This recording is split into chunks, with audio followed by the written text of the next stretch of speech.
This Wow. meeting is being recorded. Ooh, I do not want that. Okay, got it. Go ahead and hit, got it. Okay. Happy Sunday. I'm really excited for our monthly growth game plan today, all about recovery, everything from sleep, mindset, nutrition, and how we can better and maximize our gains. So, really, really excited to go over all this because honestly, this portion of the health and growth journey that I guide my clients through is what really made me excited to start Grit and Gratitude Fitness, because I've been a personal trainer for past 10 years. It'll be 4 years with Grit and Gratitude in July, which is crazy. But I just felt like as a trainer in the commercial gyms, and just so many trainers in general are not really diving deep into the recovery aspect. And from someone that had been part of the fitness industry for years, I just feel like it's such an underrated component, but it's so needed. You know, we need to understand why sleep is so important, what our capacity is, and all those things. So now with all my clients, I'm just really excited to dive into that. And for anybody, any paid members that are on here. So I'm going to go ahead and share my content today, but something I want you guys to share, whether in the chat or unmute yourself, is what was your thoughts, or what did you know about recovery and the importance of sleep, or what has been your sleep journey or stress journey? What does that look like these past years in your adulthood prior to Grit and Gratitude, where you've really started to learn the importance of that? So share with me, whether unmute yourself or put it in the chat. I'm going to go ahead and just start sharing my content and we can kind of go from there. Screen. Podcast. Okay, yay.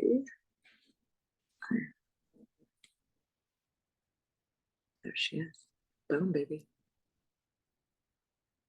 I love that I don't even have to ask what you guys can see, because I can see what you can see. So that makes me feel so much better. And then I'm gonna hide this person, and then you guys can see me in the corner, or no? Okay, we'll do that because then you guys can still see me in the corner. All right, so did I get anything in the chat there? Let me read that. I definitely did not know that sleep could affect cortisol levels and impact our fluctuations in weight. Oh my gosh, 100%. I was just talking about that with Brittany, and she shares this with friends too, that when you weigh yourself daily, it is such a good tool to monitor to understand like how everything affects your weight. So I'll dive a little bit deeper into that, but I weigh myself absolutely daily, and that my most amount of sleep that I love to get is 10, but on a good day, 7 and 8 is really, really good. But when I get anything like 6 or 5, my weight goes up. So imagine weights up with horrible sleep, and then if we don't eat well, our weight's going to go up even higher. So just knowing all these things just makes us feel so much, well, whether it makes us feel better or allows us to reflect to figure out what we can make changes in, right? So anyways, here is the presentation that Marilyn and I work so hard on. So recovery and how to maximize your gains. So just like you ladies know, since you've been on this call before, that my monthly growth game plan is a monthly call that I love to educate, empower, and impact my community, my clients, educate you guys with knowledge that can help boost your confidence in your health and growth journey, empower you to take ownership. I think that phrase is so huge, of your decisions that can lead to a better mindset, optimal health, strong body, and better quality of life. Then impact you in a way that inspires you to make changes, or sorry, inspires you to share your knowledge, wisdom, and experiences with others, right? If you can teach your parents on how important sleep is, or how important it is to do stress management, mind you, it is not your responsibility, but if you can just share with them, or if they can watch you, that is going to be so much better, or your future kids, etc., all those different things. So I keep flicking my hair back like I have my extensions on. I just want it to be like longer. But anyways, get yourself in a comfy place and space to allow yourself to be present, take notes, interact, and ask questions. Like Marilyn already sent the workbook, so you guys should have copies, access to that. It's a PDF, and if you're like Erica, you can take notes on it, or you can just print it out and use it from there. But I like to put lots of info on that workbook. So what affects your recovery? So recovery is pretty much the component of stress, sleep, and nutrition. So stress, what is your current life load? How are you coping with it? Being on it. I think it's really important for us to be honest with ourselves when it's time to take things off our plate, when to add more rest, setting boundaries with yourself or others, and communicate your needs. Always seek professional help if necessary. We have therapists on here. Not saying she is going to work today. She is here as a student, if you want to say that, but she can definitely attribute to, like, yes, if you need to work with someone, please do. Sleep, not prioritizing enough sleep can definitely affect your recovery in a negative way. Getting enough sleep will help that out. And then nutrition, whether not eating enough balanced foods, nutritious foods, overeating processed foods, or over drinking alcohol. So these are all things that can affect your recovery in a negative way. So this is something I want us to share about. So if you can unmute yourself or type it in the chat, how would you rate your recovery on a scale of 1 to 10? What needs some TLC with your recovery? So let's talk a little bit about nutrition, whether you want to unmute yourself. What do you feel nutrition wise, like that you do that doesn't really serve you, or that you need a little bit more love in, or just share your number and a little bit reason on why you are there with that number. And then I will also share, because as I wait for someone to unmute themselves or to type in the chat. But I think nutrition, what has helped our household a lot, or just me in general, is our consistent routine of meal prepping. And our meal preps don't just last Monday through Wednesday. A lot of people just meal prep for 3 days. And I think that that's such a area of opportunity to go ahead and just extend that for the 5 or 6 days, because on the weekends, I still have salmon that I can eat this morning. I still have chicken. We still have some mashed potatoes, different things that, instead of relying on constantly eating out or not having anything and then going all day without eating and then eating something that isn't our best choice to make us feel great, we still have some of that, our meal prep. So I think my nutrition is probably an 8. I could be better at portion control with when we do eat out, etc. Sleep, I've got that down so well, except when I like to stay up and scroll. Who else stays up and scrolls a little bit? I definitely was laughing at some ridiculous couple yesterday. It was funny. And then stress management, I think the biggest thing that has helped me here has been going to therapy, reading different books, different audios, implementing things that I'm learning, figuring out what is important to stress over and what is not, controlling our controllables. We will definitely dive deeper into that. So I'm going to read the chat a little bit. I definitely didn't know sleep. Okay, I read that one already. Sorry. When I'm close to starting my monthly cycle, I crave sour and pickled things. Oh, okay. I crave sweet, which leads me to eat items that are high in salt, pickles, hot Cheetos. Love hot Cheetos. And I am working towards changing my palate and interest towards fruits and things with tahini. Yes, but for the most part, I would say a 7. Love it. Maryland, nutrition 7, because I'm now learning how to track my protein. I'm still in trial and error on things, but she's killing it. And then tell me a little bit about sleep. Where are we at sleep wise? I'm going to read Maryland. Sleep, I'm an 8. I'm definitely sleeping more now that I've been training 2 times a week. Awesome. So sleep definitely gets affected positively when we train. Some people do get wired if they train in the evening, so it is a little bit different. But if you train in the morning, I think our body feels really amazing. So I'm a big fan of training in the morning. Nutrition 6, tracking macros is wild for me. I'm reading it how I'm thinking you would say it, but we're out here being more aware. I love that. I want to increase my protein intake. Oh my God, I love that I can read these. Imagine I couldn't read these. I'm so happy. Anyways, do you know if you contrive, if that's a word, I don't know it, contrive sleep with melatonin? Does it affect overall quality of sleep? Because with it, I can sleep wonderfully 9 to 10 hours. So melatonin is something that we create naturally. If you are not good with your sunlight cycles and figuring out when your body likes to sleep and likes to wake up best, your melatonin will be a little bit lower. So taking melatonin, yes, will definitely help with sleeping a little bit longer, a little bit more soundly. But I would say, as someone that does take melatonin, I would say you don't want to be super dependent on it. You want to figure out how you can get out in the sun when it is daytime, how you can get your body used to more darkness so that you can create that melatonin naturally. But yes, it's definitely, I love melatonin. I would definitely take melatonin more than like a ZzzQuil or a sleeping pill. But I get that other people have different needs. So increase drinking on the weekend. Where did I get that from? I want to increase my protein and decrease drinking on the weekend. Sorry. Sleep is in 7, getting 7+ hours, at least 4 days a week. Want that daily to feel better with rest. Yes. Okay. Love this. Love this. Love this. So I'm going to go to the next page, but please keep typing if you are mid typing anything. But something that I want you ladies to think of while we were talking about sleep and recovery is that I want you to think of your body like a body bank account. Okay. So think of training like making withdrawals from your body bank account. So the more the intense the training, the bigger the withdrawal. Okay. I love analogy. So I hope this is sitting with you. Training stress can also combine with other life stressors such as work, relationships, family, financial, and other stresses. We're going to talk about all the other stresses in a second, but rest and recovery is a deposit. So it's so funny because many people think that going to train is a deposit, but it's actually the withdrawal. And the deposit and where we actually get the gains and benefit from the training is with rest and recovery.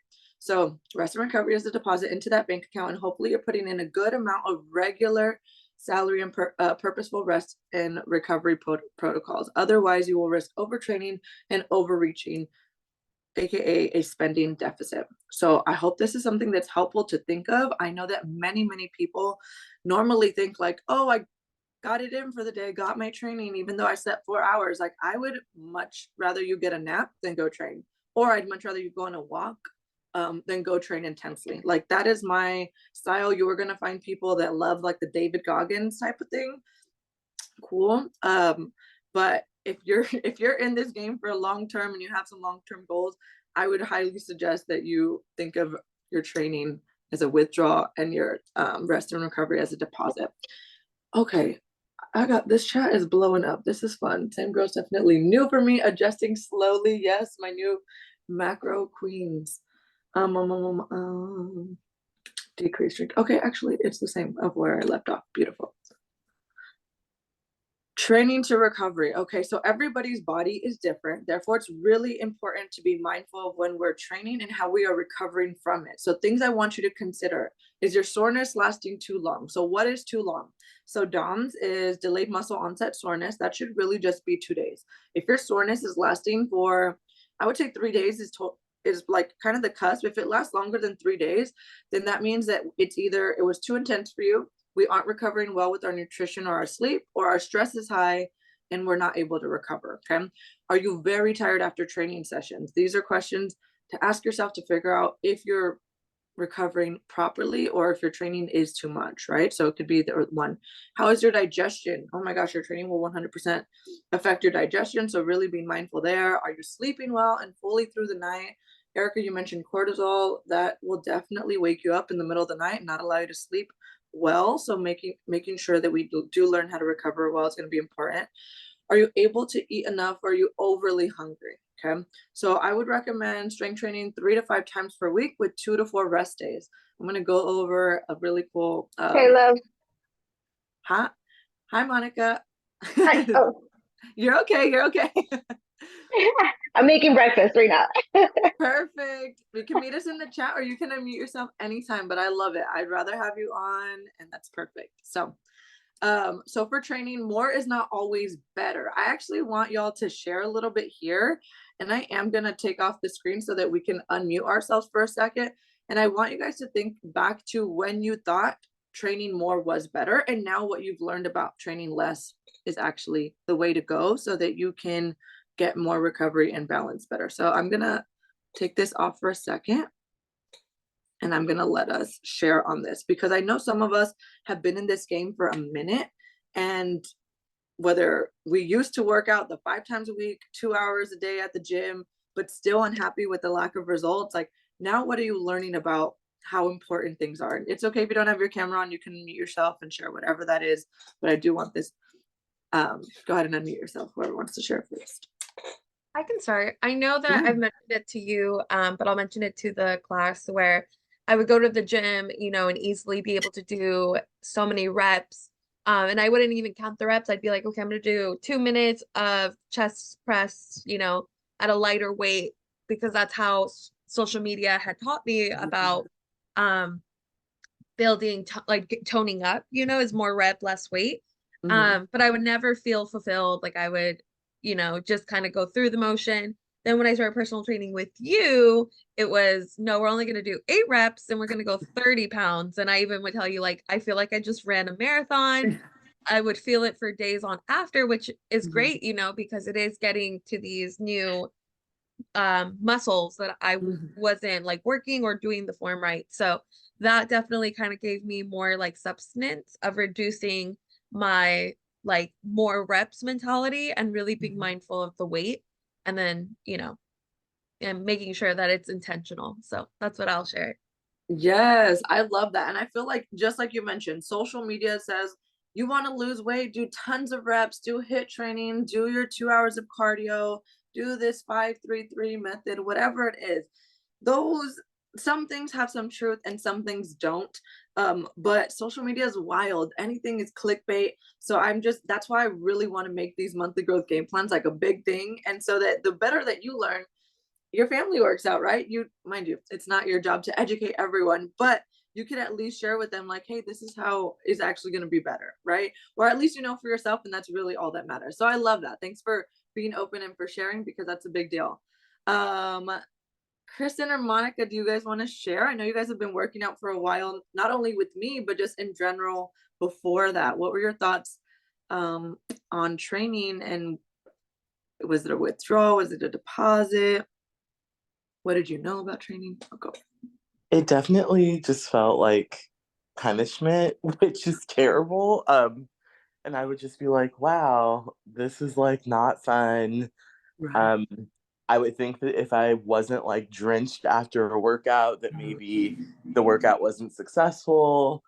Almost where I would like think it was normal to like be near throwing up after a tough workout. And I was like, this isn't sustainable for me, so I'm just not going to do it. And then I realized that like it doesn't and shouldn't feel like punishment. And if you're doing it in a way that really works for you and your systems, like it will just feel like you're pouring into yourself by training. And so now it doesn't feel sacrificial and feels more like an investment or like just another form of self-care. And it's interesting too to just think of like the mental health benefits as well, of me training here with you. So now that's like something I talk with my clients about in therapy. I love that. I love that so much. And that's so true, because whether you think of like the camp workout, and I've never been to the camp, so I really can't share on that, but everything's very like high intensity, go, go, go, go, go, 15 seconds rest and go. And whether that was the style of training you were doing, or there's just many trainers that their goal is to kind of just kill you in a 50-minute workout. But we've been so conditioned before, if we didn't know about it, that like you just said, if I'm not drenched in sweat, if I'm not super sore, if I can't get up after this workout, wow, that was such a great workout, right? But now I have to remind my clients that like, you don't have to be wildly sore for that workout to be successful. You could be losing inches, you could be gaining muscle, you could be feeling amazing, and you could actually feel like you can go out and live your life the rest of that day instead of feel like, oh my God, that workout wiped me out. Right. And now if it wipes you out, then that might just be more of a recovery thing, since I'm training you and I'm very mindful of how we do the things. But I love that. I love that. And it's still, I feel like it's going to be a myth that I'm constantly going to have to explain to people, that you don't have to be really sore. And that does not mean that something is working. There's been times where I'm lifting my heaviest and I'm not even sore. And I'm almost like, this is weird, because I'm actually feeling what some of my clients would feel. And I'm like, oh, I was like, but I moved heavy weight and my body's seen all the results. So it's just a learning curve. It's just that growth journey. But I love that. I love it. Thank you for sharing, Kristen. And I love that it feels so much better now. Monica, you want to share a little bit about your experience with training and maybe what you thought about it before? Monica's been training with me for a long time, so I'm excited to see what you share here. Yeah, so originally I thought also same that I had to sweat and I had to do all this cardio to lose pounds. And yes, it was effective. I was losing weight, but I wasn't building the strength. Mhm. And also, yeah, I would buy like the booty builder, train for so many days. But working with you now, I've learned that I have to eat Mhm. a lot in order to, build muscle. I have to incorporate, all the nutrients. I have to sleep. I have to take my rest days to see the benefits of all the work I'm doing in the gym or working out with you. So that's been kind of my journey and my experience with working out and all of that. Yeah, I love it. I love it. And Monica's been training with me since I started Grit and Gratitude. We met at Sprouts, which is so crazy, but she saw me as a trainer at 24 Hour Fitness. And I remember it was really trying to convince her, like, hey, girl, we need at least one rest day because it was 7 days a week. But she's like, but I don't want to lose my streak, right? That all or nothing mentality. And then it's like, okay, one rest day. She's like, okay, fine. I'm like, and then I was like, okay, the goal is to build up to 3 rest days, but I don't want to freak you out. So we're going to start with 1. And it's like, okay, now 2. She's like, oh, I don't know. And then now she's able to train 3 to 4 days a week.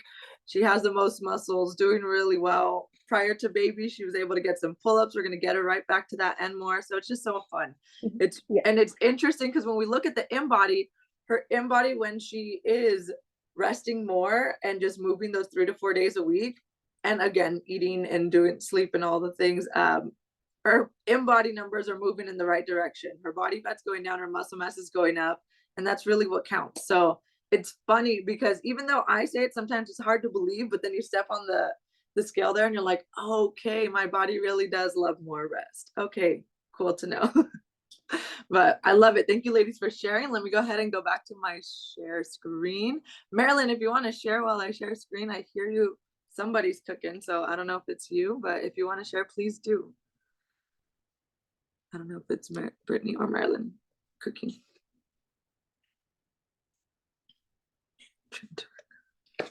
Let me pull up my chat right here so I can read it, just in case.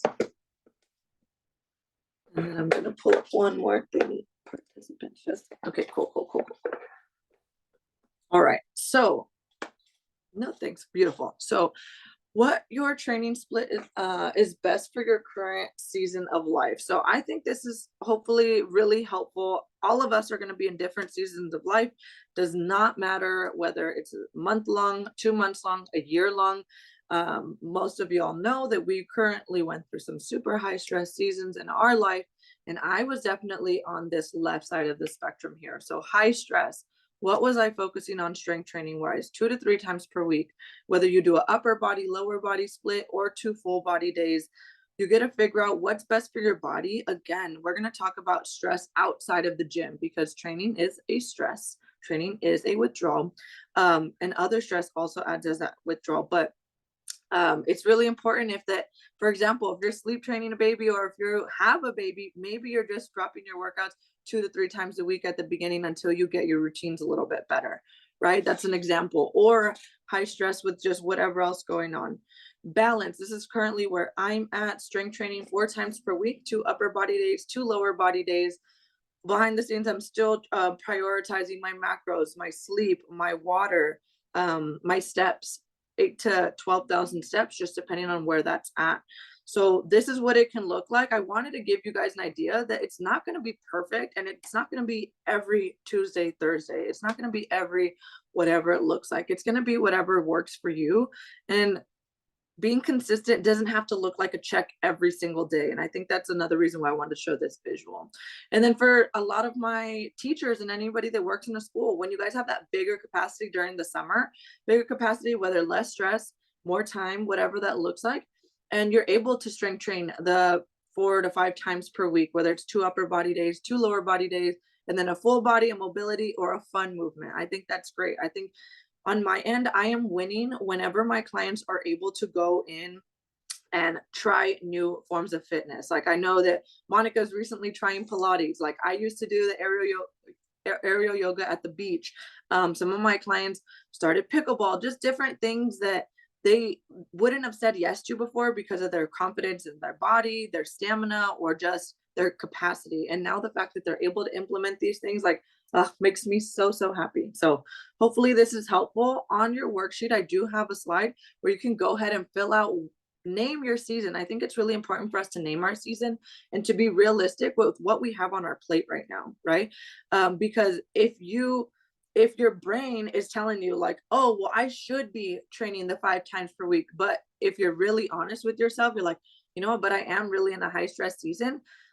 The fact that you can name it and be aware of it and choose, then you can actually be like, okay, I am okay with training the 2 to 3 times a week to allow my central nervous system to relax, to recover, to repair from those workouts, versus potentially overtraining if I were to do the 5 workouts a week just because I think I should, because I want to lose weight and that's what I think I should be doing, right? So I really want you guys to challenge yourself and be honest with yourself there. So here, training, I'm gonna move that for a second. Overtraining and overreaching.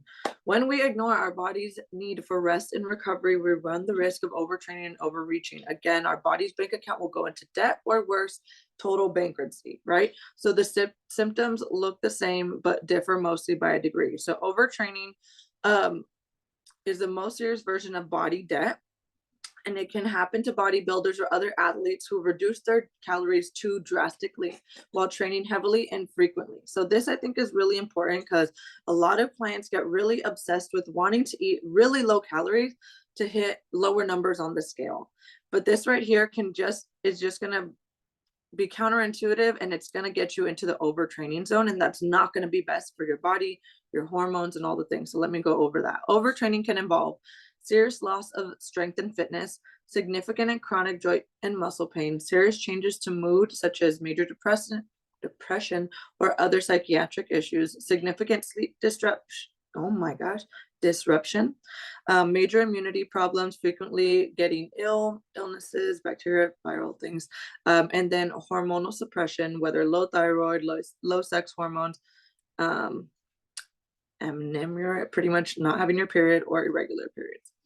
And then we have overreaching, the milder version of overtraining. It's far more common for people that are like recreational exercisers. So overreaching can involve low energy and mojo, persistent meh workouts, so not really feeling the training, feeling sore and achy all the time, feeling mildly irritable, moody, or anxious, minor nagging injuries, not feeling 100%, catching minor bugs, and basically most cases you feel like crap. So as your trainer, I definitely want you know yourself and your body and your life more than I do. I only know what you check in with, what you tell me. So if you ever feel like you're getting to this overreaching place, I need you to let me know, because on my end, I can plug in a deload week. I can adjust your programs. I can adjust your reps, and we can talk about maybe we aren't working at an 8 RPE, but maybe we're going to work at a 6 RPE.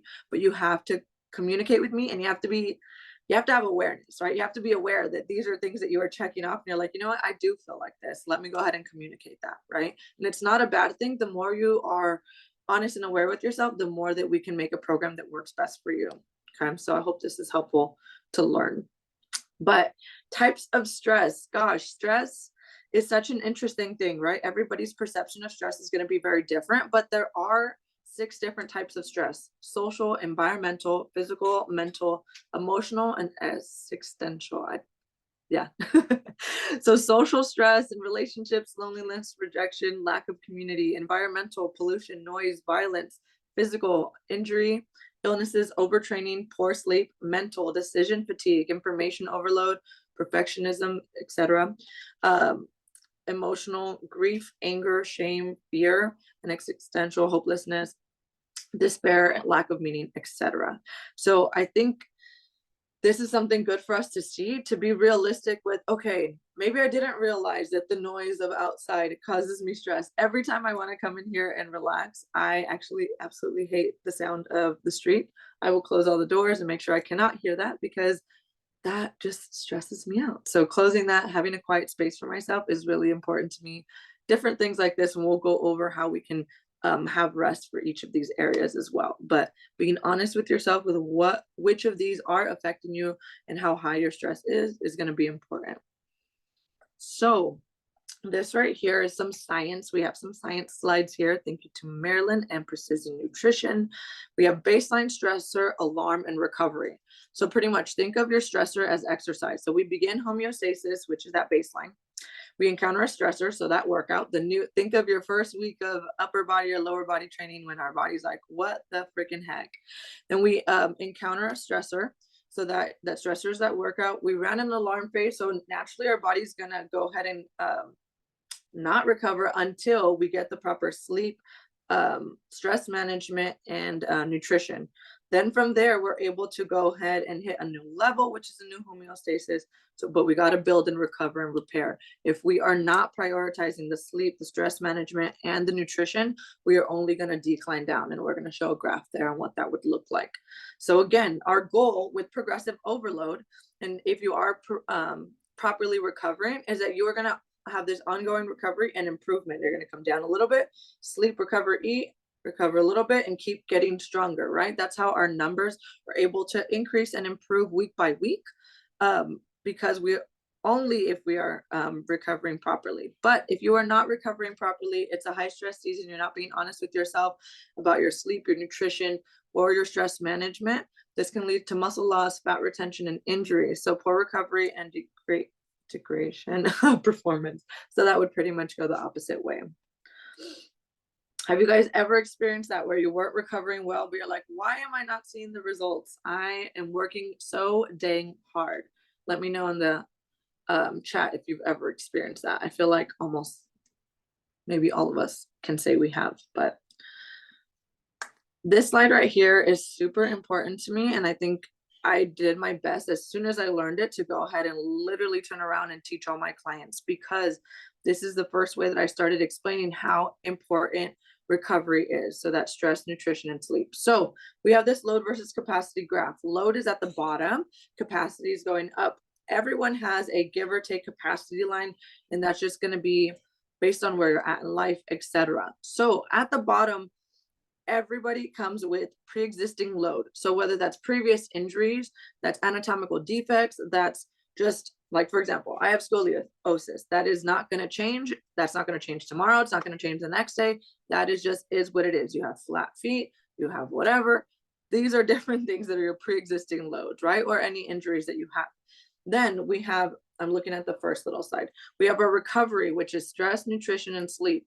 If you didn't sleep well, if your nutrition wasn't well, or if your sleep wasn't well, that's going to take up a bigger amount of your capacity.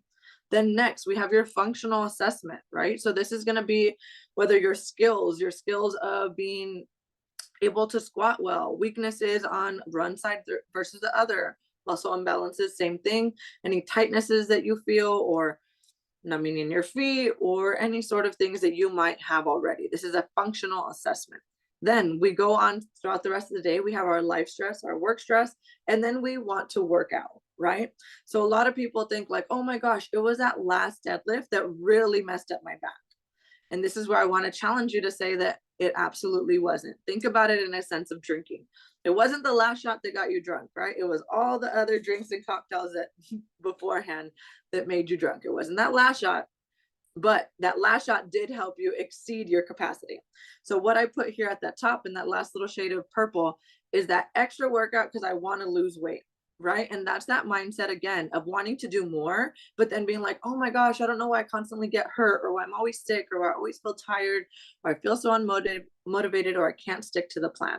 And it's pretty much because we are not honest with ourselves with what our current capacity, or where our load's at based on where our current capacity is at. So on the right side, if you see, again, the pre-existing load isn't going to change. Your injuries or your anatomical defects are not going to change. But what you can improve is your recovery to increase your capacity. So if you minimize your stress, or you learn how to cope better with it, you eat better and you sleep better, you're going to go ahead and have that as a smaller little block. Maybe your functional assessment is still the same. Maybe your life, work, and workout stress is still the same. But now you have room to add whatever else you want to add. You want to add that extra workout? Now you have room for it. You want to go ahead and have fun on a weekend and you don't want to get sick from something, you might be able to do that and not get sick. But you've got to be mindful of what your capacity is, because when we're under that capacity line is when we have no pain, there's no problems. As soon as we exceed that capacity, we have pain and there's different problems. So again, this is just another reminder of why more is not always better. So I hope this visual is helpful, because this was a game changer for me.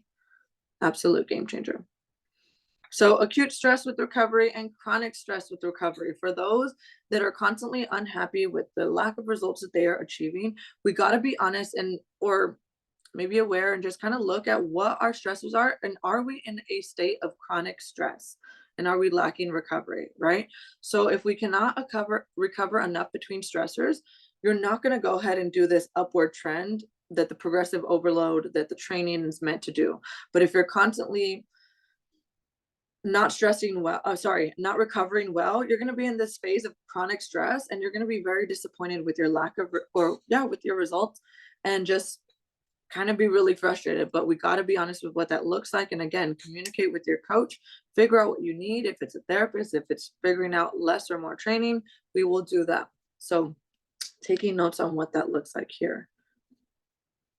So our nervous system and recovery, gosh, nervous system handles so much of this. So like I mentioned, training is a stress on the bodies, but it's not always just a physiological stimuli, the training, that causes stress, but also how we think and feel. So we got tons of different systems that are affected by our recovery. So I have our anatomic nervous system, controls the heartbeat, body temperature, different things. We have our sympathetic nervous system and parasympathetic. Those are the ones that control fight or flight, or rest and digest, fight and flight. And then these are all some other ones that I'm not gonna say correctly, but I'm gonna do my best. Enteric nervous system, the second brain that controls the gastrointestinal, so pretty much all your intestinal, all your gut health. Your external sensory, so our eyes, ears, skin, taste, yes, okay. And then I'm gonna let you read the rest because I'm gonna mess these up so hard. So anyways, these are all really, really important for you to know. I copied and pasted these into your workbook because I knew I wasn't going to be able to say them all beautifully. But whenever someone is getting sick, for example, I am not going to go say, hey, you need to complete all your program of your 5 days a week, or your 4 or your 3 days a week. No, you need your central nervous system to relax, so that it's not prioritizing trying to recover from your workout, but it's prioritizing trying to recover from whatever else you have going on.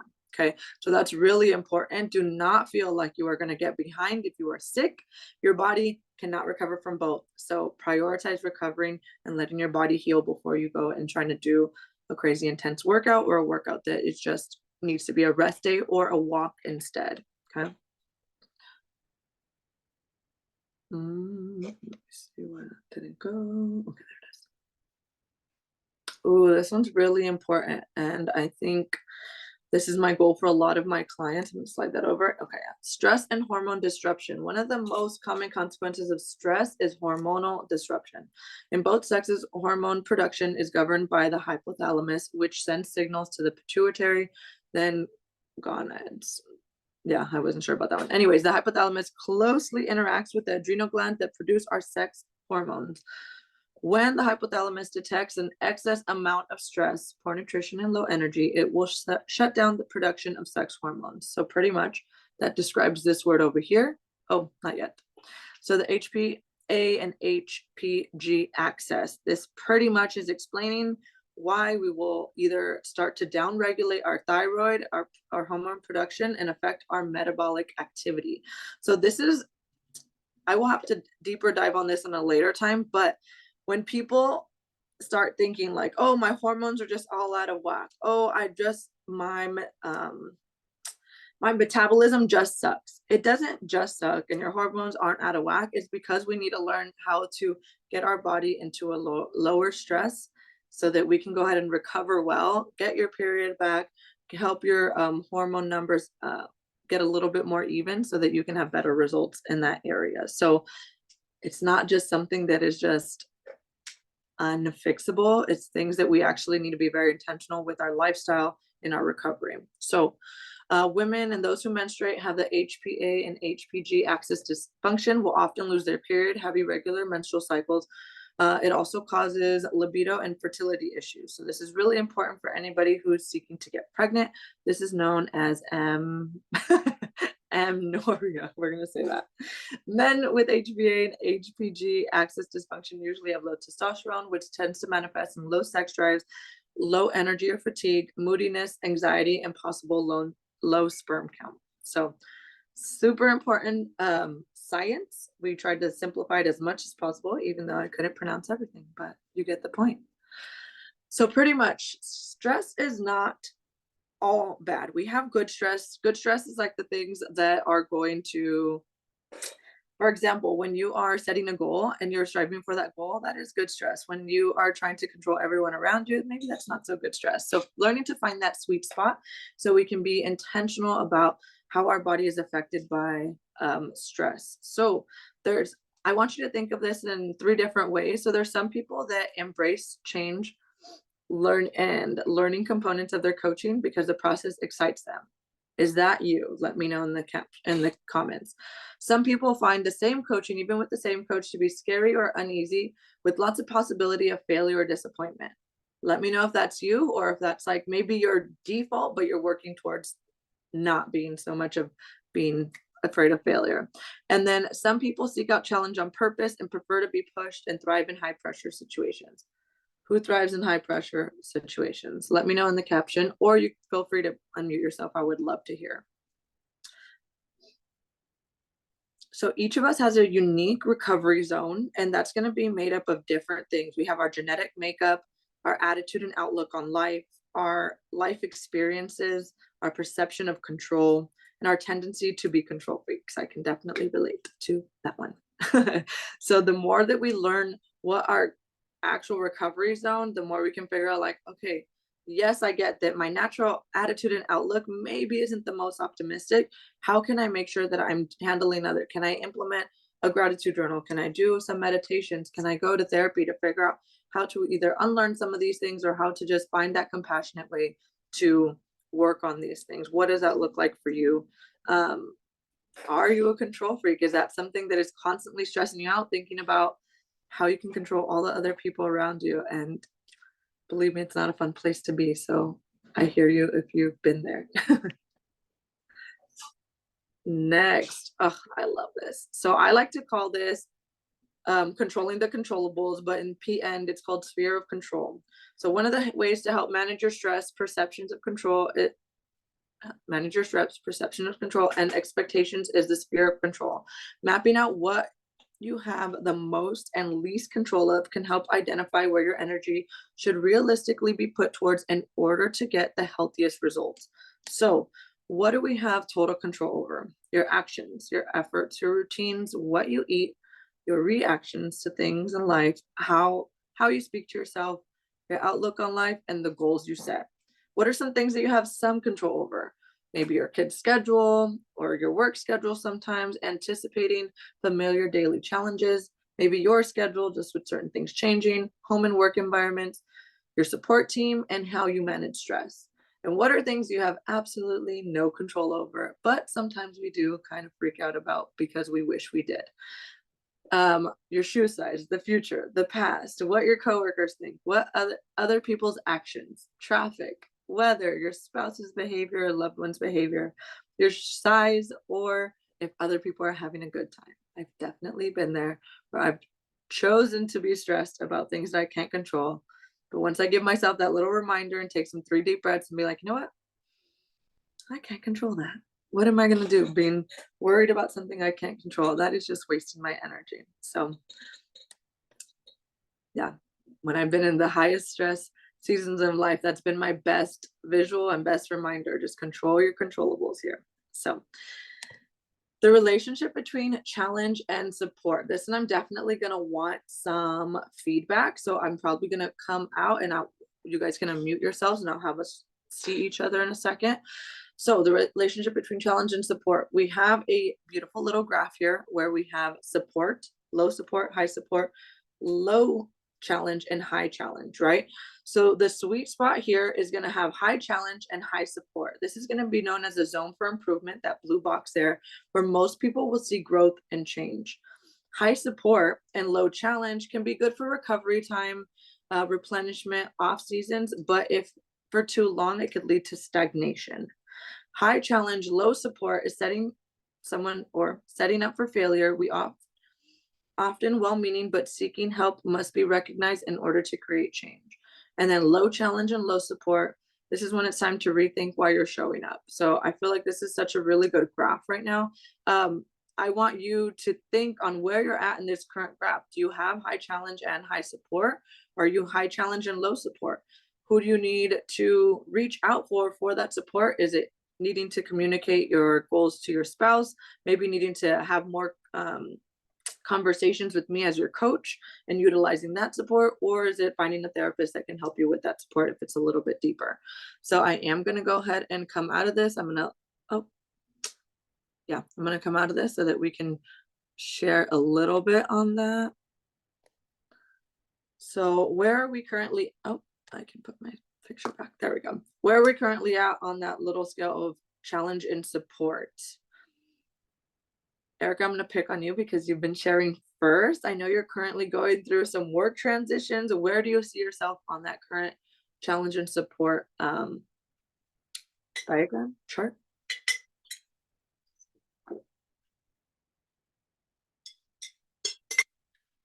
You're welcome to type or to unmute. Or I know, Kristen, you're going to soon be getting into summertime, and Monica, right? You guys are soon entering summertime, or actually currently before summertime. I know that sometimes when it is a little bit higher stress working at a school and with kids. So what does that currently look like for you on that chart? I can't see the chart anymore, and I need to see it to. Beautiful. Let me put it back up. Thank you. Yeah. That one. So it goes high challenge, either high support, or we got high support, low challenge, high challenge, low support, or low challenge, low support.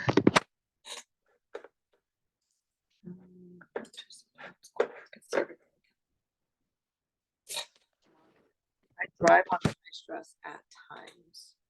Nice. So Monica, are you intentional with also being at a low challenge time where is it? High support, low challenge time, so that you can replenish and have maybe some more recovery time for yourself, since you do thrive on high stress? Yeah, I was looking at that right now. High support, low challenge. So I was kind of considering both high challenge and high support, because I do see that I'm trying to improve on myself, trying to grow, adapt to my new lifestyle, I guess. Yeah, But I am trying to recover for the low challenge. yeah. Yeah. So I'm kind of like medium support. I love it. I love it. Trying to find yeah. that balance. Yes. Cool. Good. Hopefully it's a helpful chart here to think of. Yeah, Monica, I feel the same way. Like there's parts of me that are like, okay, well, summer does slow down for me in terms of like my client caseload. And so in that way, it feels like it could be a time to be sure I'm getting more consistent sleep. Be sure I'm getting my steps in, because I'll have more hours each day to do that. And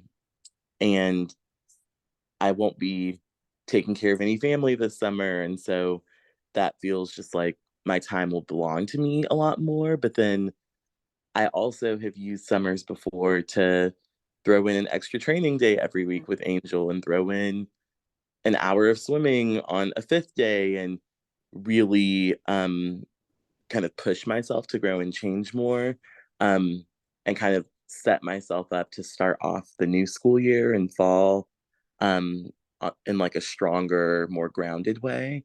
So also somewhere in between like high challenge, high support, and high support, low challenge. Love that. I love it.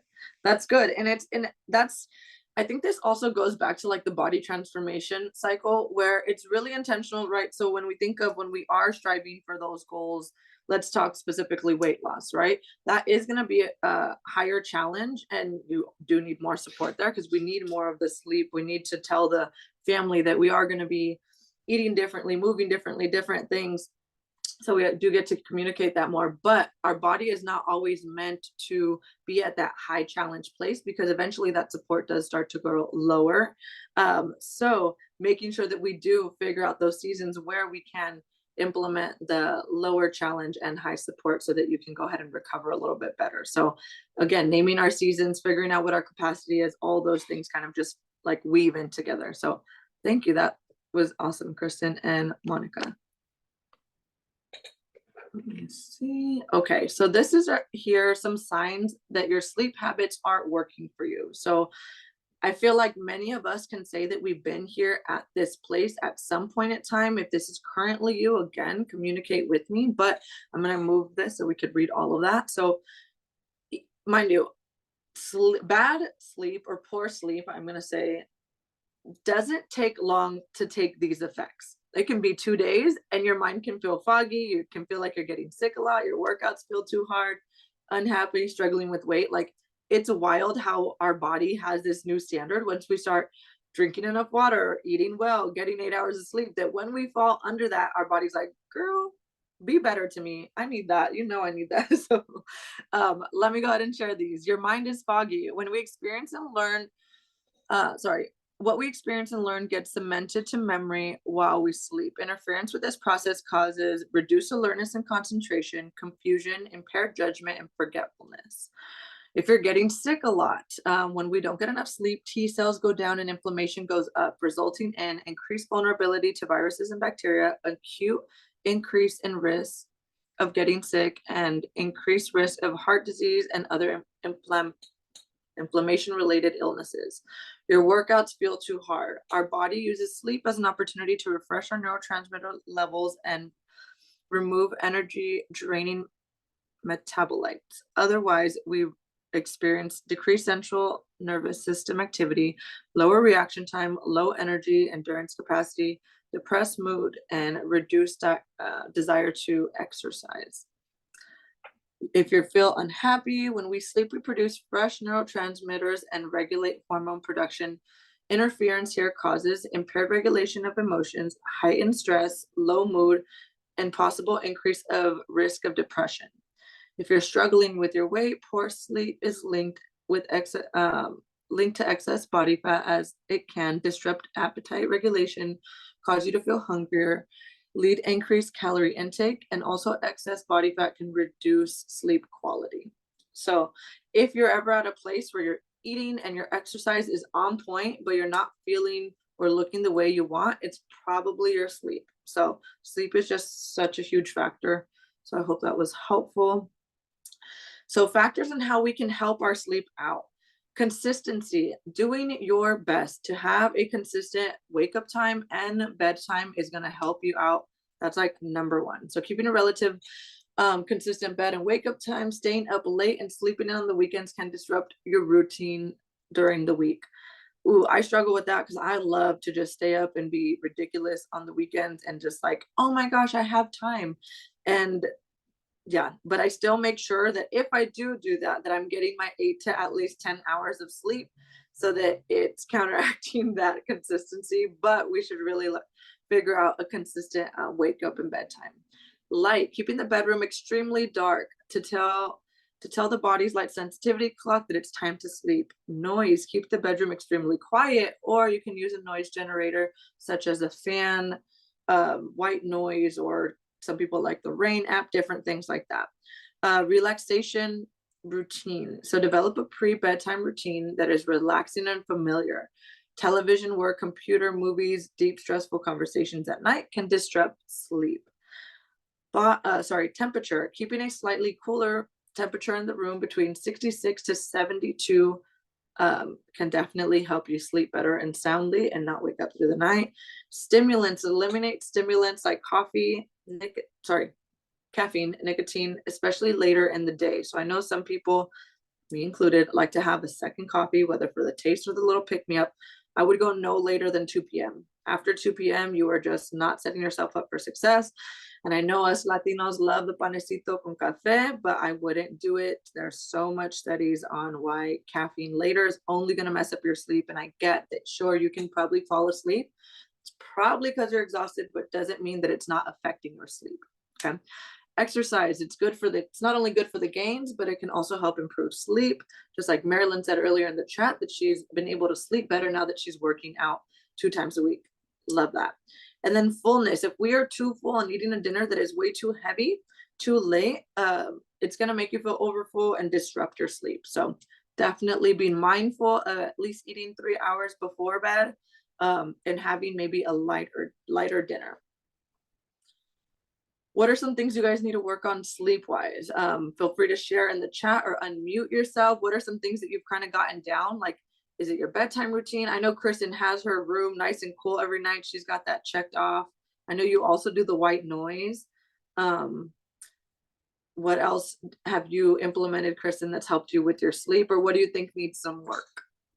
I think something else I've implemented is like less screen time before bed, or at the very least, not like texting or scrolling. Maybe like 20 minutes or so before I'm ready to go to bed. I'll Nice. just like plug my phone in and put it face down on my nightstand. So then that way, even like the blue light isn't impacting me at all. And then I normally sleep with the Rain app on. Right now, I really am loving Rain on a Tent. Ooh, I love that. Rain on a tent. Ugh, I know sometimes I want to leave the window open when it is raining, but then we get our ambulance that goes by and I'm like, just kidding. We're just gonna enjoy it from just not an open window. But I love that. The Rain app sounds perfect. Let me see. This page you guys have in your workbook, and I want to be a little bit more mindful of time here, but I am going to go over these. So how to prep for high quality sleep. In the morning, waking up and doing your best to get the natural sunlight. My Brittany wakes up at freaking 4 a.m. So that is not happening for her, but she does get to see the sunlight when she's done from the gym at 6 a.m. So that is something, but there's also little tools and things like that little, whatever that thing is. I don't know what it is. It's like an alarm that gives you like natural sunlight type of thing. Well, mimics natural sunlight. So that's pretty cool. Getting up and moving right away. So again, how Kristen mentioned, putting your phone somewhere where you actually have to get up, put your feet on the floor and start moving is definitely going to help you to start getting moving your body around instead of just kind of laying in bed and being up and in bed for X amount of hours. Finding the sunlight or light therapy box. Light exposure is going to set you get your daily melatonin. This is what we were talking about, Erica, which is a sleep hormone, and it helps your rhythm. So this increases wakefulness during the day and helps your body gear down at bedtime. Again, be careful of alcohol and caffeine. Consuming caffeine after 2 p.m. or having more than 1 or 2 drinks in the evening can interfere with deep sleep. Exercise. Regularly exercising normalizes your body's 24-hour clock, regulates your fight or flight, and optimizes your hormone levels. However, be careful with intense exercise later in the day, like I mentioned earlier. That's going to make it a little bit harder to fall asleep. And then for dinner, I think something that I get to also be better at here is eating a smaller to medium dinner. Too much food can make it harder to fall asleep.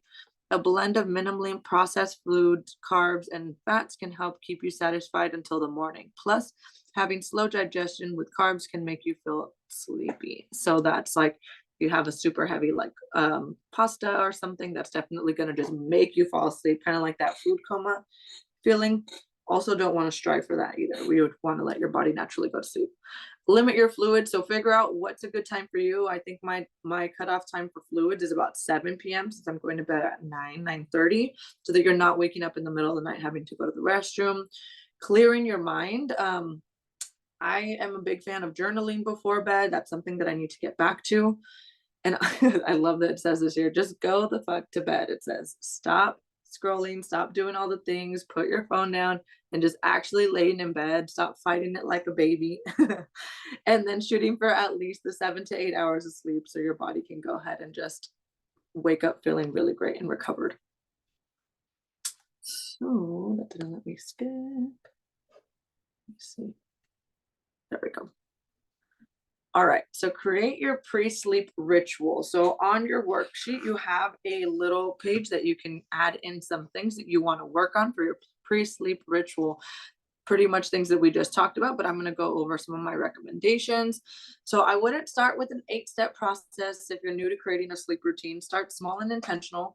So again, first thing, just like Kristen mentioned, move your phone away and charge it not from your bedside so that you don't scroll at night. Charge it away, put that phone down so that you're not getting notified if you do get anything throughout the night. Have an alarm that will remind you when to wind down so that you can have a consistent bedtime. Have a book by the side of your bed so that you can read when you fall asleep. That's something that's worked for me lately. Taking sleep gummies, if you do take the melatonin at least 30 minutes before you are going to bed, so that when you finally do get to bed after washing your face and doing all the things, you can actually hit the pillow and fall asleep well. Be sure you have all your foods and liquids at least 3 hours before. Wearing a sleep mask if your bedroom isn't dark already, or if you are someone that tends to wake up at night, it's good to just help keep your eyes asleep. Sometimes I like close eye wake up and I'm like, okay, I hear Brittany, but since this is on my eyes, I'm actually not waking up, which is really great. And that's just another way that you can ensure that you get those full hours of sleep and just waiting all the way until your alarm versus waking up and like wake up with the sound, etc. Journaling before bed. This is journaling or meditating before bed has been really helpful for me. Just allows my brain to get into more of an intentional space versus thinking of all these like deep life things. So you may not get it right away, but acknowledge that 1% better every day is better than nothing, and it's better than getting the same shitty sleep. So be honest with yourself with what habits you are currently indulging in that are not serving you. So I'm speaking from my experience. Scrolling in bed, thinking of deep life thoughts right before bed, that late night snack, arguing with a loved one, watching a scary movie, the panecito con café, watching the news, starting another episode of that stupid show. The only reason the show is stupid is because you prioritized it over your sleep, not because of the content, or maybe it is the content, but being honest with yourself. Brittany's really good at saying, babe, we only have 10 more minutes because then we got to go to bed. If it was up to me, I'd be like, babe, like let's just finish the 3 episodes. We're almost there. She's like, no, we got to get good sleep. And both of us really like our recovery tools that we have. I use the Aura Ring and I love getting a good sleep score in the morning. For me, I'm really competitive with myself, so that's something helpful. Brittany uses the Whoop, which is really good for her. And that again is a recovery focused tool. It is a band, and that tells her strain of the day, but also what is her recovery based on her HRV, her sleep, how late she ate, everything. So it takes into account all those things, which I love. So we love to go to bed and wake up with a good score because it just feels like you're winning the day. So, but winning the day starts with getting good sleep at night. So now we're into nutrition. I know we've talked about this in February and we deep dove into this, but nutrition, I just like to explain it in 3 different ways. So everyone is at a different place here based on your capacity, your training point, your goals, and your level of commitment. So the first level of nutrition that I like to call it, and I made this up, is foundational. So here's where we want to focus on eating enough, prioritizing 3 meals, eating enough protein, which is at least a minimum of 100 grams, proper hydration, and eating colorfully. So implementing your fruits and vegetables for your gut health.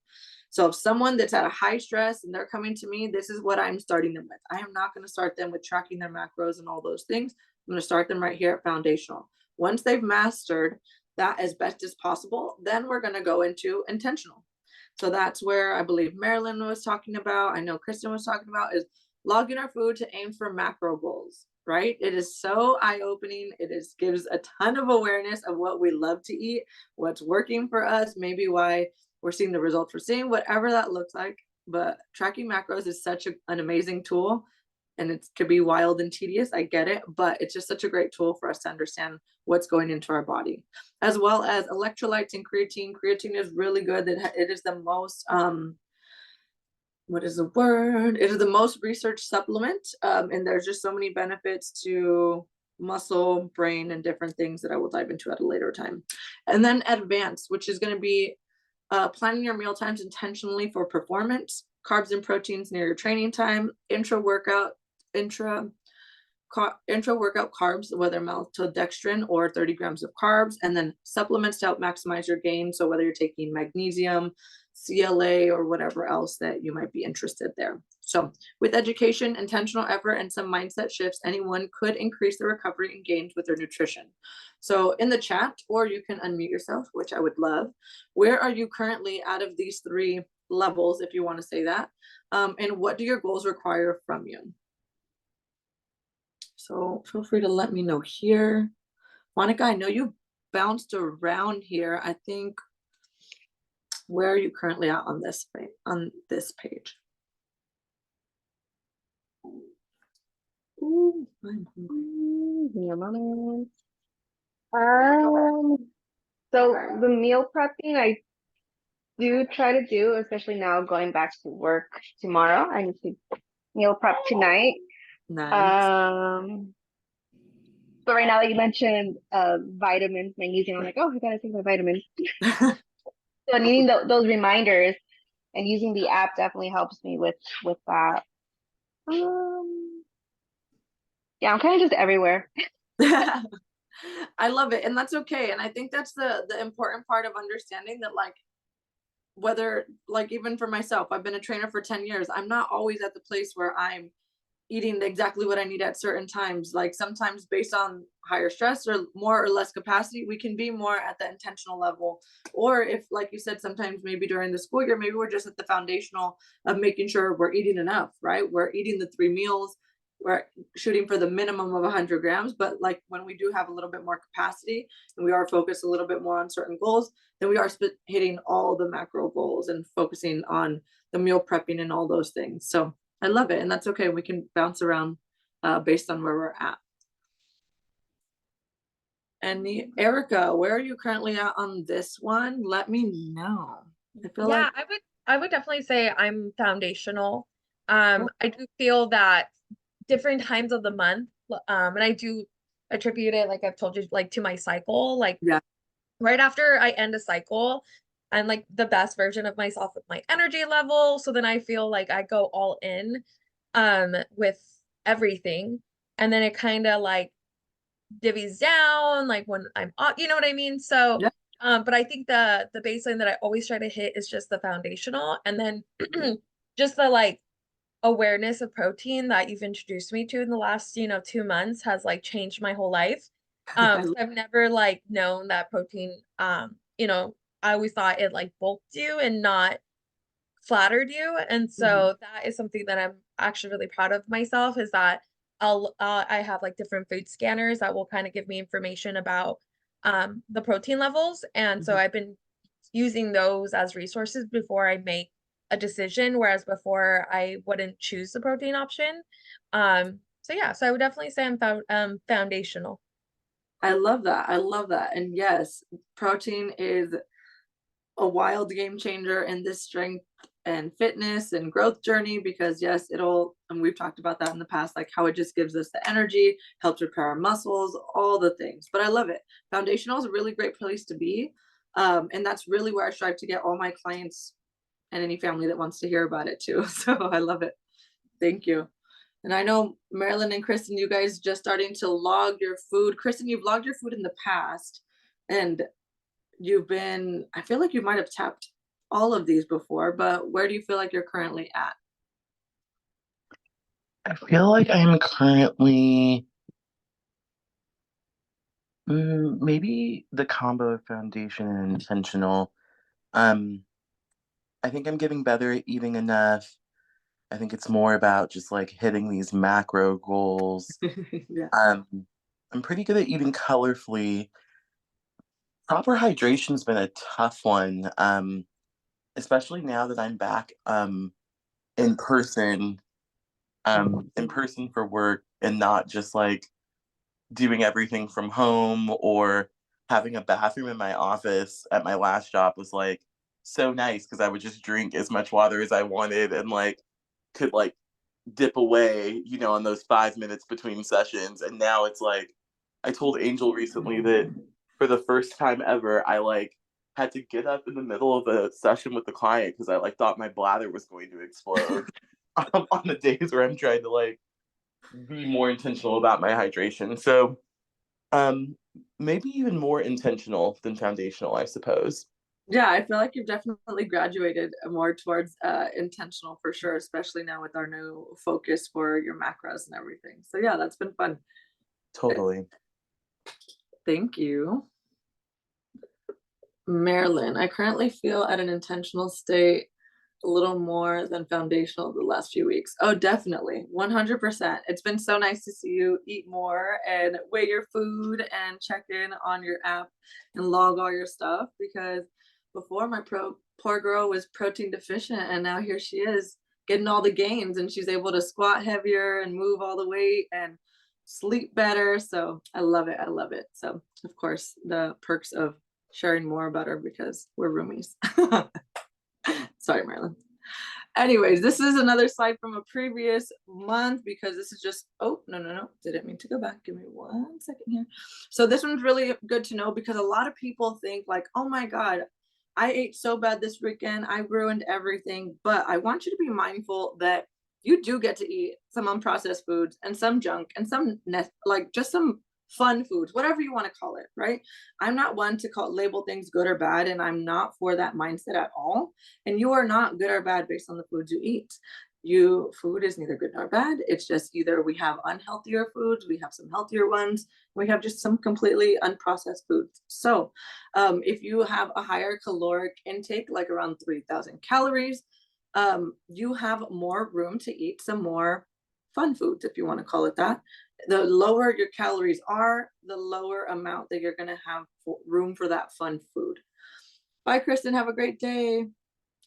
And then, ooh, my stomach is hungry. But so I want to show this because I want you guys to know that you are not bad when you have the hot Cheetos, the Snickers, the donuts, whatever that is. But just consider it in this sense, like you want to eat at least 85 to 80% unprocessed foods and prioritizing your balanced, colorful meals, right? And those other 20 to 15%, you have room for some fun.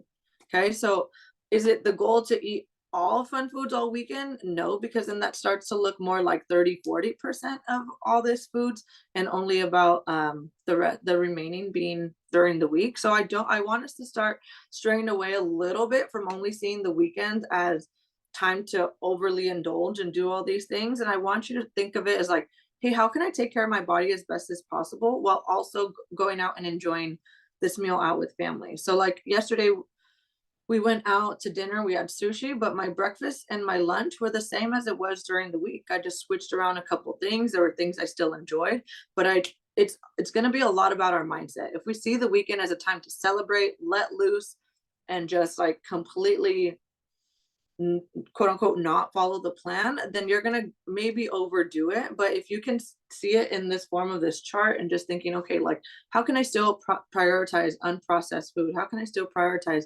eating my veggies, hitting my protein? And then yeah, maybe I have my pizza for dinner or your pizza for lunch, but then you still have a high protein dinner.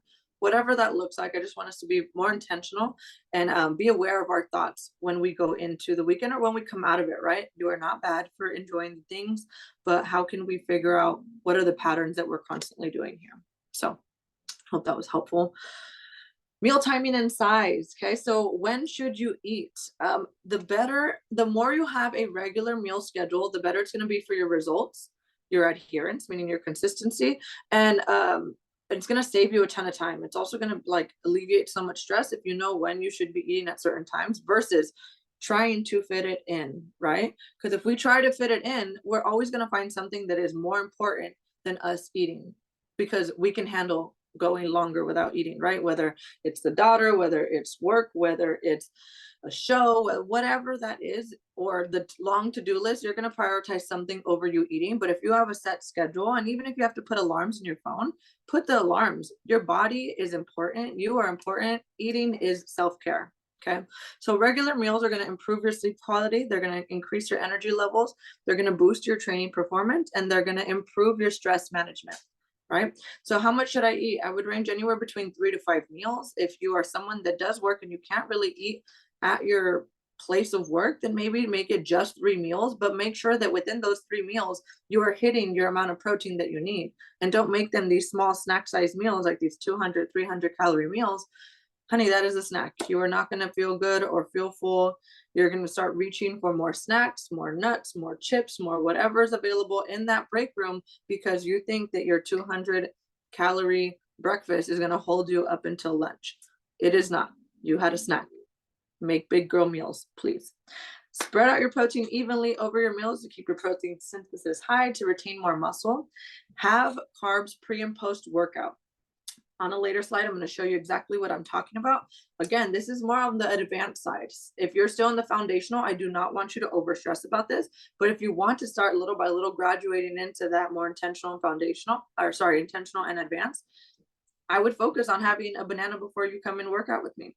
Whether you work out in the morning or the evening, a banana has 24 grams of protein. Sorry, I lied. Carbs, 24 grams of carbs, not protein.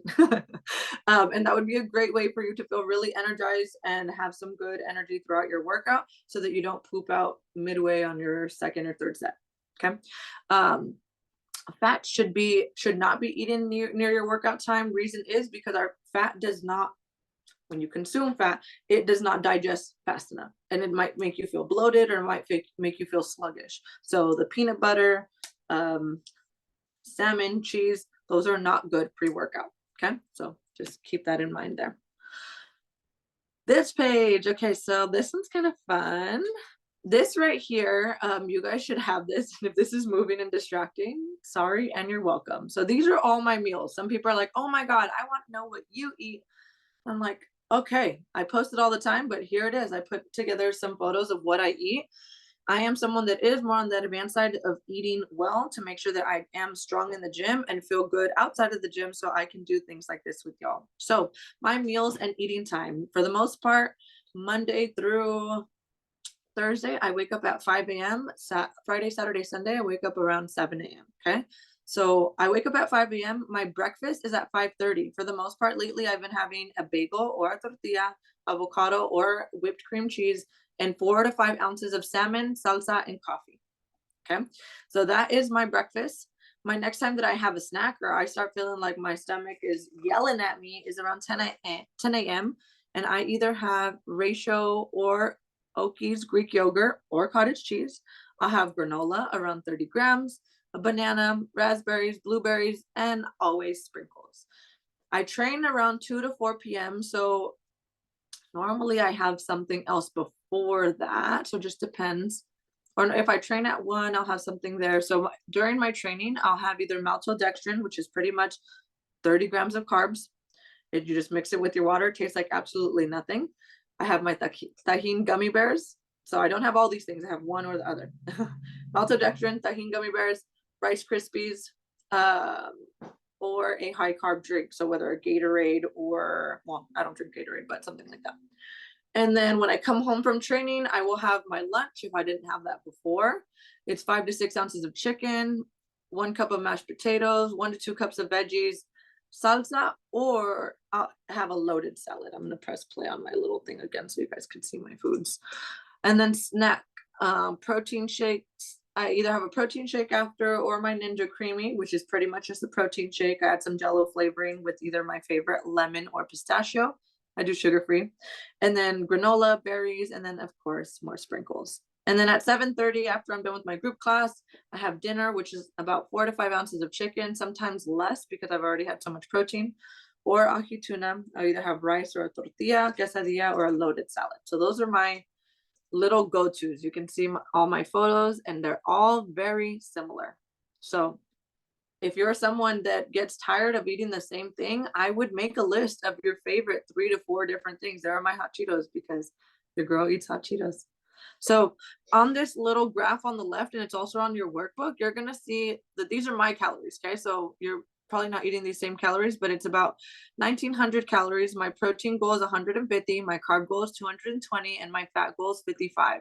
So if I were to work out super early, this is what my breakdown would look like. What time you should eat, what time your snack should be, or sorry, not what time, but based on your workout, your breakfast, snack, lunch, snack, and dinner. And it has the whole macro and calorie breakdown. So use that according to your own goals. Again, if you are still more foundational or intentional, do not let this stress you out. Don't add this to your plate. Do not worry. Just hit your protein and hit your calories. Okay. So hopefully this was a helpful visual. I'm gonna stop screen share for a little bit so I can turn on my camera again because I do want it to show that. Erica, since you are new to meal prepping a little bit, or maybe not completely new, do you have I'm gonna go back to this. Do you have meals that you have already locked in and that you know that you like for breakfast, lunch, and dinner, or do you like more spontaneity? What does that look like for you? Yeah, so I'm pretty much locked in Monday through Thursday. My meals, my morning routine looks the same: two hard-boiled eggs before I work out with you, protein drinks. I sip on the protein drink during my time, and then afterwards I'll go and have another protein. I'll have my lunch. It's a lot of like steak fajitas, with like a cup of cooked rice and then a lot of veggies. And then it's usually at the nighttime because I work at nights. That's when my meals will kind of fluctuate just depending like the distance. So like I won't bring tuna, which Brittany recommended for me last time, which is super great when it's local. If it's gonna be like stuck in the car and stuff. But for the most part, I then just pack sandwiches with a lot of turkey meat and cheeses on the side, almonds, stuff like that. Um, I do find trouble like at night with like eating like the hot Cheetos or the pickled items. So I only limit myself to like one or two um like batches, and then yeah, so it's pretty regimented during the week. I just now have to incorporate that during the weekend for sure. Nice. Yeah, but that's helpful having that balance like that, and that's good. I think if anything for your breakfast, the only thing I'd recommend is having a little bit more carbs. It sounded like 2 eggs and then a protein shake. So that is really good and getting enough protein in the morning. But Mhm. whether you have a piece of toast with avocado, or wait, not the avocado because that's fat. Maybe, yeah, toast with something, or I don't know, whatever kind of carb you like. Maybe adding that there, that might be helpful. Okay. Um, Before I see you. yes. Oh, okay. Yeah, for Yeah. sure. I'll definitely Or if you like a banana, but I don't know if banana and eggs is good, so whatever. You'll figure out a balance, whatever carb you enjoy there. cool. Thanks for the insight. I appreciate that. Yes, you're welcome. Monica, I know you're meal prepping a little bit more as well. What are you leaning towards? What is working for you for your lunches or your breakfasts? What does that look like? Yeah, so my breakfast, I do like overnight oats. I found this one overnight oats that contains like chia, and berries at Costco. So I've been using that, and that's been helping kind of add on that fiber and Mm-hmm. then my carbs. And sometimes I'll do like a hard-boiled egg with avocado, um, as a quick, you know, incorporate that protein also. Mm-hmm. Lunches, I do. I need to get better at adding more veggies. I'm aware of that. But I'm adding like chicken, beef, and then my grains. And then dinner, it'll be probably the same as my lunch because I'll have more of that. Nice, And nice. then I'm trying, yeah, and I always forget to have my banana before group workout. But he's reminded me that about that. I need to make sure I get that today. And then a protein shake after group. Perfect. That sounds great. That sounds like a good balance. I think, yeah, your carbs and your breakfast is really good. And yeah, I'm talking about fiber. Fiber is going to be really good for your gut health. So I love that you found something that works for you for breakfast that has a good amount of fiber, and getting that fiber earlier in the day is going to be better. So I do love that. That sounds good. And I think if y'all already are meal planning, I want to make sure, are you guys weighing out your protein? What does that look like? Are we eyeballing it for both you, Monica and Erica? So I'm eyeballing it. I use like the palm of my hand method. Yep. Mm-hmm. And so I want to get a scale. I'm in the market for it. TikTok has been influencing me. There's like a scale that you can like digitally put where you're gonna eat and then weigh it, and then it'll tell you like all the information about what you're eating and stuff. But Okay. I'm not at that point right now. So I am just trying to do the, Then quarter protein, quarter rice, and then half plate veggie method. okay, cool. And how I would recommend that is think of the palm of your hand is gonna be your protein size. Because I think a lot of, if you're still snacking a lot at night, we just might not be putting enough protein in your meals. So again, so I think your lunch is like the turkey sandwich or something. So you're looking at the back, let's say 3 slices is 12 grams. So you're probably putting 6 slices, so you could have 24 grams, hopefully. But for your chicken or anything else, that palm is going to be anywhere from 4 to 6 ounces, which is going to range from 1 or 2 palms sometimes, and it's going to range from 24 to 30 grams of protein. So if it's less than a palm, then it's too small. Okay, so I would actually, it's wild how sometimes it looks like more, but it is less. So I am a big fan of using a scale when you are ready to get there, because I love posting online like, hey, guess how much protein this is. And it's actually either a lot less than what people think. And when I do put that 6 ounces, sure, it looks like a lot, but that's what's going to allow us to eat enough so that we don't feel like we need a snack at night and different things. So I'm a big fan of it, but thank you. That's good. I'm a big fan of the hand portion control size too. So that's a good foundational start. Monica, are you weighing out your proteins, or are you eyeballing it? I'm eyeballing it. Okay. Yeah, I do have a scale, so I do need to take that extra step and weigh it out. Yeah. It's a game changer. And I'm obviously biased and I'm a fan. Marilyn, whether you want to unmute yourself or just share in the chat, you're new to weighing your food out. How has that been for you? And what has that been like? I know it is an extra step, but what have you noticed? Any differences in whether you're snacking or your fullness, or what does that look like?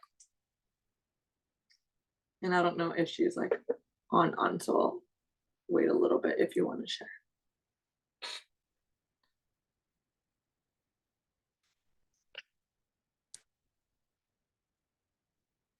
It's cool. Anyways, on my end, what I can see for Marilyn is that she's in about 130 grams of protein because she's logging her stuff. She's actually using the app that is part of the our app that we use, our Grit and Gratitude app. So in there, she takes a photo of her food. She can scan it. She can put how much it weighs, all the things, and then it gives you the breakdown. So you don't have to use MyFitnessPal if that doesn't work for you. The app in there is really cool, and it actually has photos of everything. So when I see that she logs it, it's the photo of it, and it gives the macro breakdown. And then it says, okay, how much more do you need to eat? What this contained, etc. So if you're not a fan of MyFitnessPal, no problem. It's just the easiest one and the most common one. But yeah, let me read what you mentioned here. I've been eating more like you said, which I think contributes to my overall journey. And it's been fun learning to cook my favorite foods in new high proteining ways. I love that. She has been eating all the good foods just with more protein, and it's so good because I pick at it after. All right, so here, intentionally improve your recovery. We are almost done, ladies. Thank you so much for being part of this. But nutritional recovery, you can improve your recovery with intentional good nutrition, building a solid foundation of consistent fundamentals that include lean proteins at meals, colorful fruits and veggies, nutrition dense foods, healthy fats, minimally processed foods, and drinking enough water. Everything we already know, just going over some of those. Replenishing sleep directly improves your health, well-being, function, and performance in the physical, emotional, or mental aspect. So when you're ready, build that pre-sleep ritual that will help your body transition from a hectic day to a calmer state. If you don't have a pre-sleep routine right now, and you're literally going from 0 steps to trying to go to bed, at least add 1 step today. What's something you can add? Is it wearing the sleep mask that someone gifted you a long time ago and you can just start wearing it now? Is it playing a meditation while you're washing your face to kind of get your mind to calm down? Is it having a book by your bed or plugging in your phone by the away from your bed? Figure out what that is and let me know what you start implementing. I'm excited to hear about that. And then mental and emotional, find practices that specifically enhance mental and emotional recovery alongside the physical recovery. So again, whether it's 20 minutes of purposeful de-stressing, like a walk, silly videos, cuddling with a person or a pet or a baby, taking an information vacation, so opting out of social media, news, TV, etc., having important conversations with people, gratitude journal, meditation, therapy, different things. What types of stress should you prioritize in your schedule? I think this one's a really good one. This is on your workbook as well, but if you want to screenshot it, I'll move that for a second. What types of rest should you be putting in your schedule? If you know that you are constantly on the go, or you learned that you are only worthy if you are being productive, maybe you need more physical rest, right? Sleeping, napping, practicing yoga, meditation, and stillness, relaxation. Time to actually just sit and read a book, light a candle, and just be, right? Emotional rest, conversation with a friend, therapy or self-care, expressing emotions, talking about your feelings. Ooh, please do not hold those in. You don't have to share them always with me. You can, but I'm not a therapist, but share them with someone so that that does not bottle up for you. Okay. Mental rest, sorry, taking a mental break, listening to music, spending time in nature, silence. Ooh, I love spending time in nature. Yesterday I did a sun meditation while I ate my yogurt and it was so good. I just like sat out there, soaked up the sun, had my feet in the grass. Amazing. I needed that. Sensory rest, lying down with an eye mask, turning off devices, turning down lights, silence. That is definitely me after training clients. I close everything. Sometimes I just chill. I enjoy my little space. Spiritual rest, practicing yoga, meditation, stillness, reading spiritual text or relaxation. Creative rest, being in nature, being childlike, drawing or painting, reading a book. And social rest, spending time with friends, taking time away from people, building positive relationships. So I thought this was a really helpful slide because sometimes we think that rest is only napping or that rest is only when we go to bed, but there's tons of different ways of resting. So if you know what you are feeling deprived of, make sure that you schedule it in your calendar. Put 2 hours to do some painting or some drawings if that's something that you used to do but haven't gotten back to because maybe you just forgot about it. Plug it back into your schedule. I promise you will probably feel really amazing. Or like when I go to the beach and I swing like a monkey on those little monkey bars, that just fills my cup because I feel like I'm a kid again. So figure out what that is for you. Make sure you fill your cup. And again, this is my vision with this growth and game plan to educate, empower, and impact you. So I really, really, really hope that this was helpful for you ladies. I am going to ask you to take a quick 3-minute survey. I'm going to see if Marilyn can send that in the chat. It'll also be on your email with the recording of this. And that is going to give us a better idea of one, how this went, what you learned. Did this add value to you? Any feedback that I can have to make this a smoother or better experience for you? But most importantly, which topics would you be interested in next month? So I am beyond grateful for each and every one of you. I'm going to go ahead and sign out here. And I just want to thank you ladies for being on. Let me know if you guys have any suggestions for any topics next month. The only topic that I can think of as of right now is and I don't know what to call it, but I'm thinking about getting out of survival mode and going more into intentional living. I feel like many people are kind of stuck in survival mode. So intentional living and really talking about holistic health. But any other ideas on any other topics for future months, feel free to unmute yourself. And any last questions or last coaching, let me know. I would love to know more about the carotene, because I know I've heard a lot about it from different like people. So maybe just like how to use it to your advantage. When do you use it? At what, like, should we be using it? You know, I think that would be a really great introduction. Oh, for sure. Creatine's great. It's easy to order. You can find it anywhere. And I would say you just have a scoop a day. The one disclaimer I'd like to say is that first week or two, it will make you feel a little bit bloated because what creatine does is it gives your muscle more, what is the word? More fullness. So it hydrates your muscle better. So your muscle pump will look really great. So as you're training to lose weight, gain muscle mass, your shape is going to be even better because of the creatine. But that first week or two, it might make you feel a little bit bloated. But after that, you are good. And then you get all the benefits. So I will still dive deeper onto that. But I just wanted to give you some of the facts. You could take it daily, especially the days you're resting. You could take it before, during, after your workout. There's no set time that needs to be done. But creatine is great. You can order it anywhere.